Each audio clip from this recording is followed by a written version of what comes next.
ఈరోజు కనకదాస జయంతి సందర్భంగా అనంతపురం జిల్లా కేంద్రంలో మరి నేను అలాగే మాజీ పార్లమెంట్ సభ్యులైనటువంటి గోరంట్ల మాధవ్ గారు ఇతర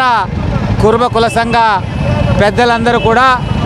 కనకదాస జయంతి సందర్భంగా ఆయన విగ్రహం వరకు కూడా భారీ బైక్ ర్యాలీని ఏర్పాటు చేసుకొని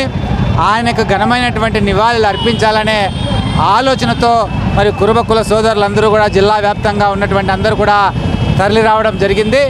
మరి కర్ణాటక రాష్ట్రంలో ఇదివరకు కూడా కనకదాస జయంతిని రాష్ట్ర పండుగగా నిర్వహిస్తున్నటువంటి సందర్భంలో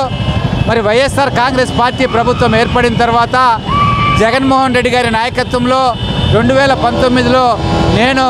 వెనుకబడిన కులాల సంక్షేమ శాఖ మంత్రిగా ఉన్నప్పుడు మరి కనకదాస జయంతిని రాష్ట్ర పండుగగా ఆంధ్రప్రదేశ్ రాష్ట్రంలో కూడా నిర్వహించాలని మరి ఆలోచన చేసి ఉత్తర్వులు ఇచ్చినటువంటి ఘనత వైఎస్ఆర్ కాంగ్రెస్ పార్టీది ప్రభుత్వాన్ని ఈ సందర్భంగా గుర్తు చేస్తున్నాను. ఏదైతే మేము ఆనవాయితీగా మరి 2019 నుంచి ఇప్పటి వరకు కూడా మరి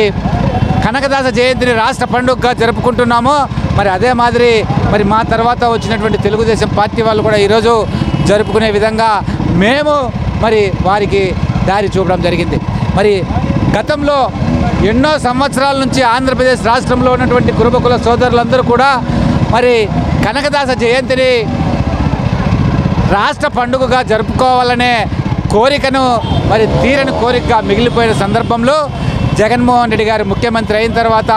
నేను వెనుకబడిన కులాల సంక్షేమ శాఖ మంత్రి అయిన తర్వాత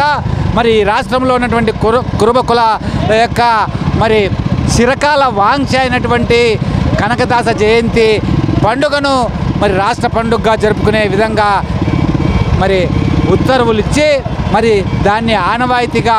చేయడం జగన్మోహన్ రెడ్డి గారి ప్రభుత్వానికి మరి దక్కుతుంది గౌరవం అని కూడా ఈ సందర్భంగా తెలియజేస్తూ కనకదాస జయంతి సందర్భంగా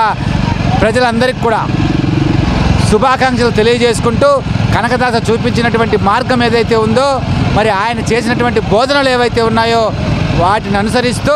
మరి ముందుకెళ్తాం. మరి వెనుకబడిన కులాలు వెనుకబడిన వర్గాల సంక్షేమం కోసం జగన్మోహన్ రెడ్డి గారి నాయకత్వంలో పనిచేస్తామని కూడా ఈ సందర్భంగా తెలియజేసుకుంటూ మరొక్కసారి అందరికీ కనకదాస జయంతి శుభాకాంక్షలు.